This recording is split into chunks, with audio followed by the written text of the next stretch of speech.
Hey, pal, do you think it was hard for Thanos to fix the universe? I don't know. No, it was a snap.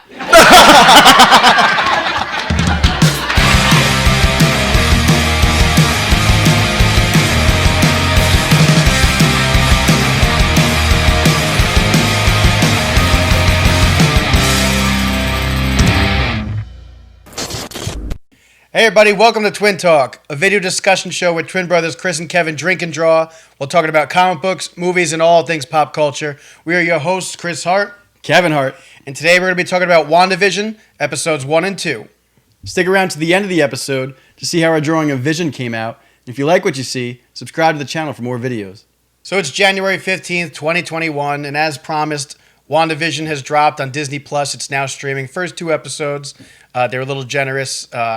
They're not hour long, but they're about half an hour long, and we got to see the first 2 episodes, our first taste into Marvel television. It's been over a year since we've gotten anything MCU. I think the last movie was Spider-Man Far From Home back in 2019. I'm telling you, man, it was so good to see those Marvel credit The logo again. coming up, yeah. Yep, felt good to hear it. Felt good to see it. I like the flavor of it when it went into like that old school, like black and white Marvel Studios, because obviously we know from based on the trailers too, and everything going into this show that the show is based on like that I Love Lucy, Honeymooners era, you know, the silver age of television, basically mid-century television sitcoms. Definitely the classic 50s flair of TV. I love the black and white. I even loved the aspect ratio, how it was off. It wasn't widescreen. It was like the 4:3 or whatever, because clearly, true to the format, it would not be widescreen. So that was pretty cool to see it in the box shape. I appreciate the laugh tracks and everything. They definitely went, the production value on these 2 episodes is absolutely immaculate. They're definitely committed to recreating this vintage vibe of television. It definitely plays a lot like the Dick Van Dyke Show. Episode 1 felt more like I Love Lucy, Honeymooners, Dick Van Dyke. And then episode 2, I'm pretty sure it was like shot for shot of Bewitched, which would make sense because obviously it's about the Scarlet Witch, and it was pretty much that exact like cartoon intro. The animation. Exactly, intro, but obviously with like Wanda and Vision. So that was really cool to see. Even the sound effects, I believe when she, because I think in Bewitched she like moves her nose or something like that. I don't know. That's and it's got like the twinkle. No, that's I Dream of Jeannie. I Dream of Jeannie, that's right, yeah. Wrong sitcom. Yeah, born in 92. But I think instead of like wiggling her nose the entire show, she just kind of like moves her fingers, and it's got like the noise of like the twinkle. Twinkle sound noise, yeah. A lot of attention to details, like even like costume designs, set designs, and I think you were telling me earlier that they filmed in front of a live audience. I guess I believe those aren't laugh tracks. I believe that's an actual audience because the Marvel featurette on Disney Plus showed them filming in front of a live audience, which I think is cool because, again, they're going with the 4:3 aspect.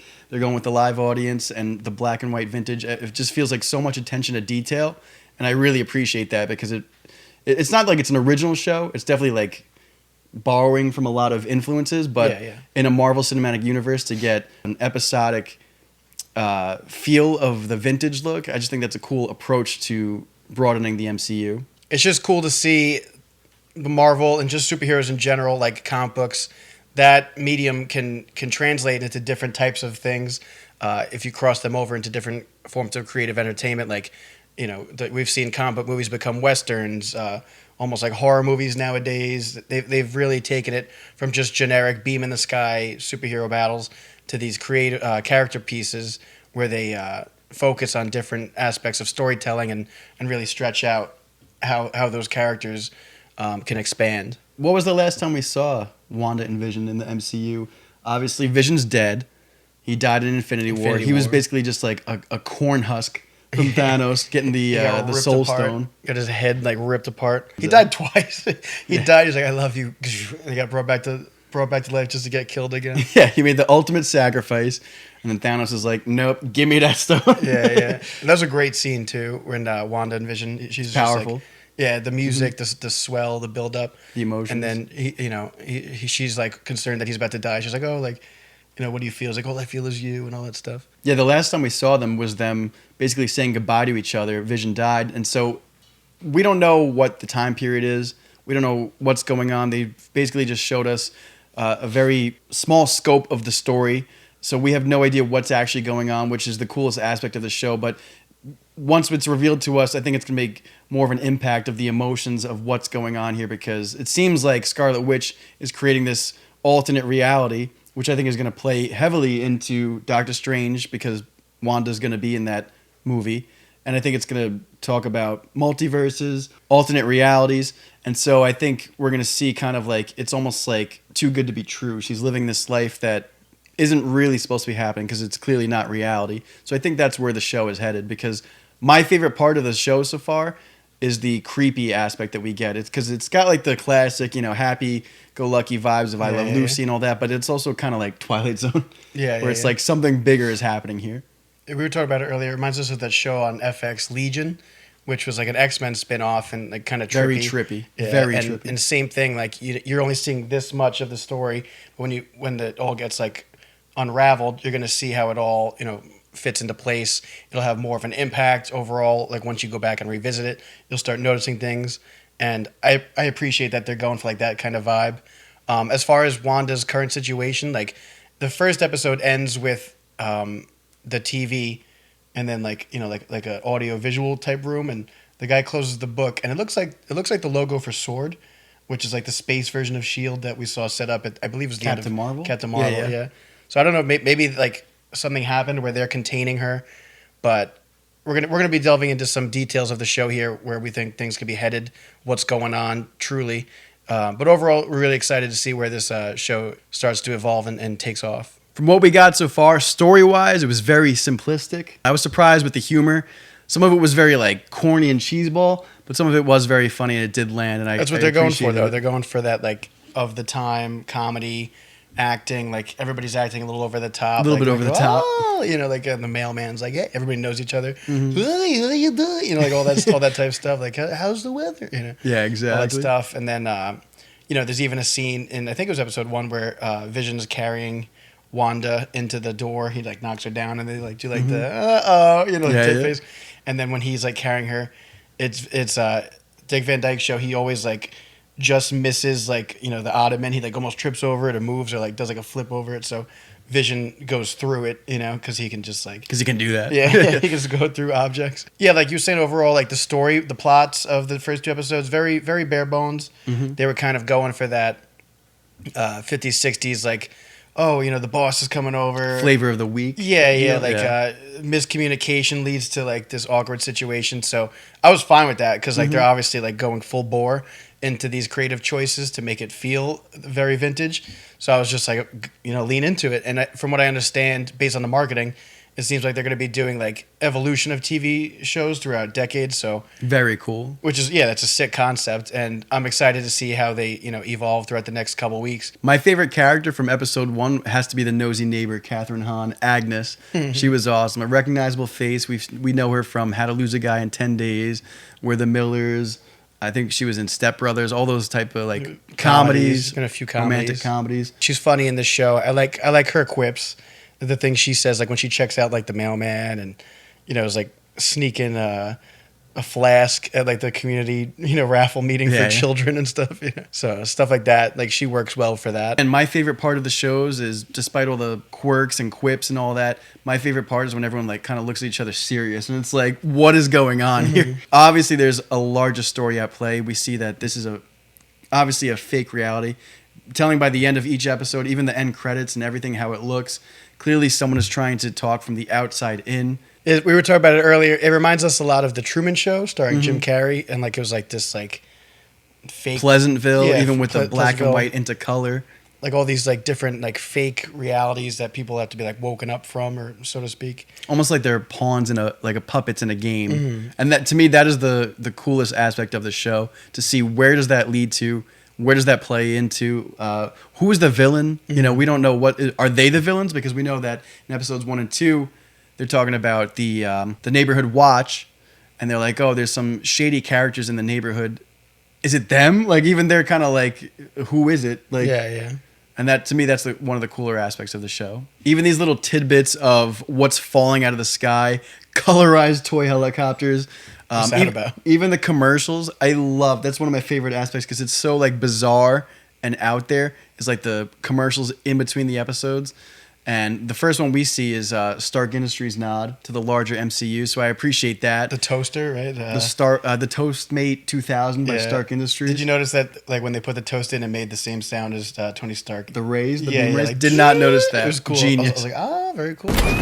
I like the little tidbits into the MCU larger references. MCU. But I also kind of like that it's kind of telling us a little bit more about the broader story.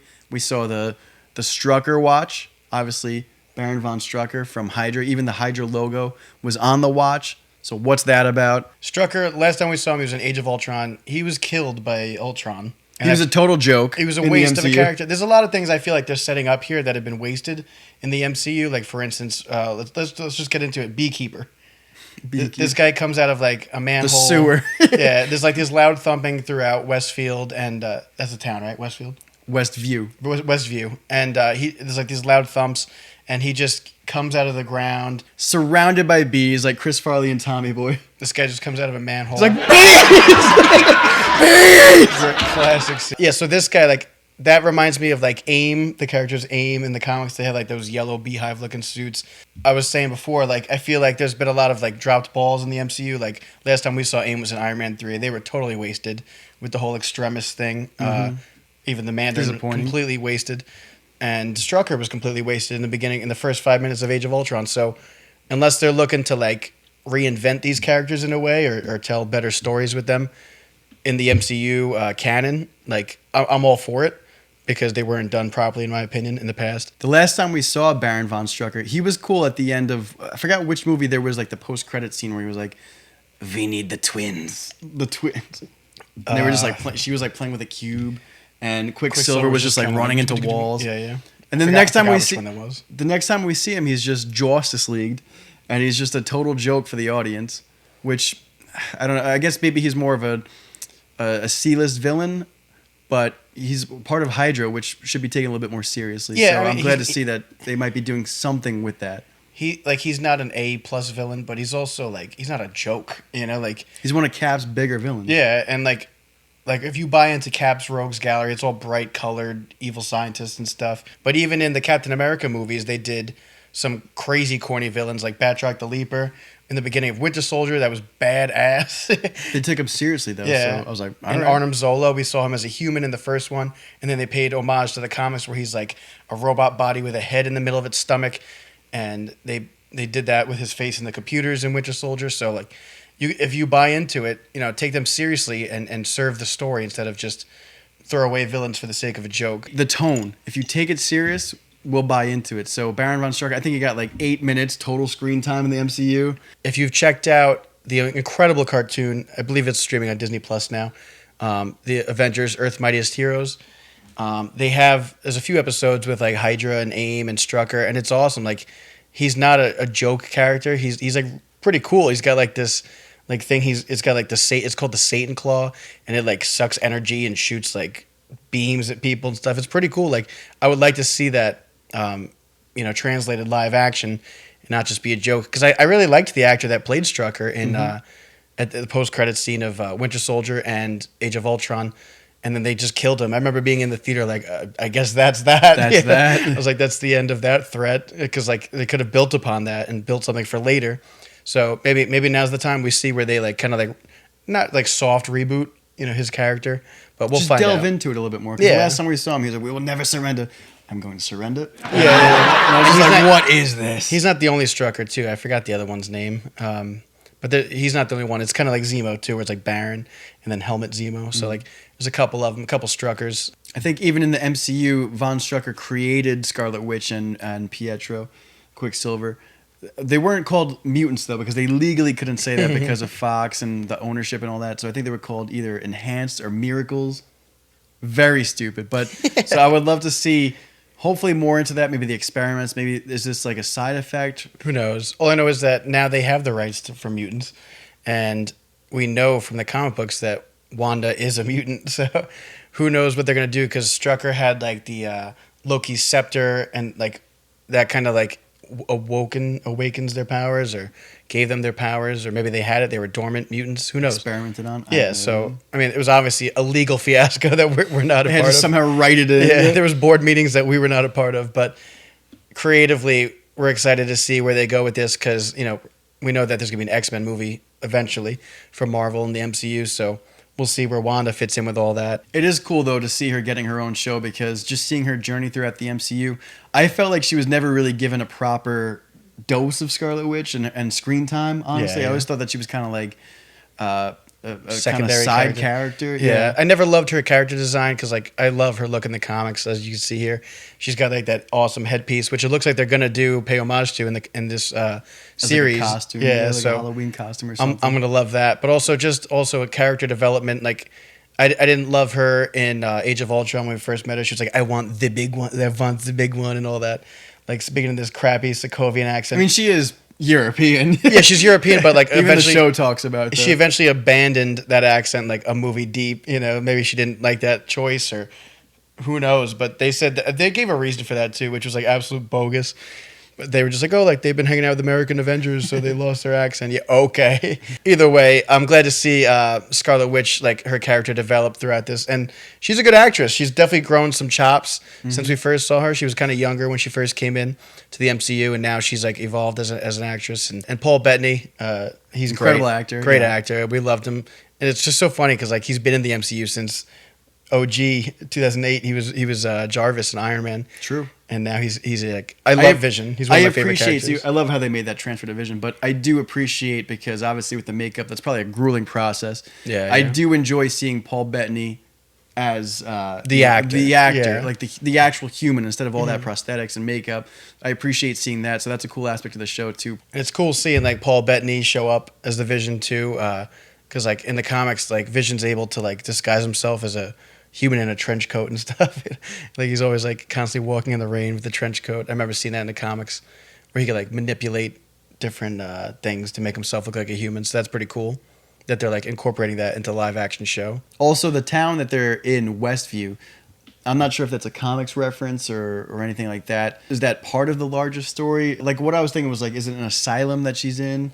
Something like that. That's what I was thinking about. I was what if she's what if these are all nurses and stuff, and she's the villain of the show, where she's out of control because of emotional trauma of losing Vision pre-Endgame at the end of Infinity War when she loses Vision. What if she kind of just went off the deep end mentally, checked out mentally? Yeah. Yeah, and what if she's in a cell in Sword, up in space? They're in a containment cell, and these are all just SHIELD agents that are nurses and stuff. And they're playing along in the game because she's controlling reality. I'd buy into that so hard. That'd be such a cool avenue to explore. But at the same time, that's the coolest part to me is, are they the villain? Who's the villain? Because even in the show, they keep saying for the children, almost unitedly. Yeah, yeah. Is that a subconscious of her, saying oh, she means no harm? She even said that in the show. Is it for the fact that because we see that she becomes pregnant by episode 2? Is it her kind of almost a what if comic episode or an alternate reality of what could have been? So maybe that's her justifying her actions of bending this reality and warping this reality. Who knows? Because they all seem they're kind of scared of them. There's someone in the neighborhood. They're afraid of them. Even the first episode when they're at dinner, the woman's almost stop it! She's almost crying, saying stop it. The dude's choking. Creepy. Yeah. So and they're all kind of almost walking on eggshells for the two of them. So it reminds me of that Twilight episode with the kid. Twilight Zone episode with the kid Anthony. He's wishes everybody into the cornfield. It's kind of like that, but with Scarlet Witch. Maybe they drew inspiration from that. Who knows? I guess we'll find out. True. I could see them going in that direction though. That'd be pretty cool. It'd be very cool to see how it ties in because even at the end, this is one of my theories because clearly we hear a voice from the outside in saying, Wanda, who was doing this to you? And the only thing that leads me to believe it is because we saw a beekeeper come out of the sewer. All I was thinking of, I was who could this be? Is there a villain called Beekeeper? That'd be so cheesy. But I was thinking maybe Hive. Is there something with Hive, which is a DC thing also? But then I looked into it more, and apparently he was on the show Agents of S.H.I.E.L.D., this villain called Hive, which is an entity of Hydra that's almost a bunch of parasites, symbiotic, that was fed to a former Hydra agent that embodied this kind of almost living parasite. So is that the villain in this show? I'm not I think sure. I saw that in the cartoon too. He's kind of got like, he kind of looks like Davy Jones from Pirates of the Caribbean. Oh, really? To each his own. Yeah, I would never watch anything Marvel that was on ABC. So that It's show, kind of like that, and the Inhumans is something that's kind of beneath just like me, forgotten about. So it's completely beneath us. So, but who knows? Maybe we'll see it tie in. I think it'd be cool. That's the only thing I could think of as a villain. But other than that, I think maybe Scarlet Witch is the villain. Maybe there's just an alternate reality, which could play into, again, we know that they've announced multiple films and series. Does this bend realities? Does this warp into Doctor Strange 2, Spider-Man 3, how that's kind of like bending the multiverse and realities, which leads us into, I guess, the second Thanos of the next phase of Kang the Conqueror. Yeah. Of like, who is messing up this time? Who is messing up the realities? So I'm just intrigued to see that. She's responsible. That'd be pretty cool. I'm just excited to see how this all, and intrigued to see how this all plays out in the bigger picture of the MCU. Anyways, that about wraps up today's episode of Twin Talk. If you liked the video, give it a thumbs up. Comment below to join the discussion. And don't forget to subscribe to the channel for more content. We'll see you next time. Peace!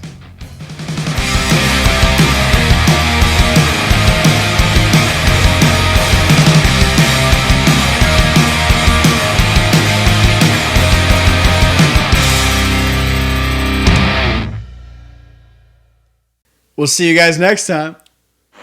Twin Talk, who was doing this to you? Twin Talk, who was doing this?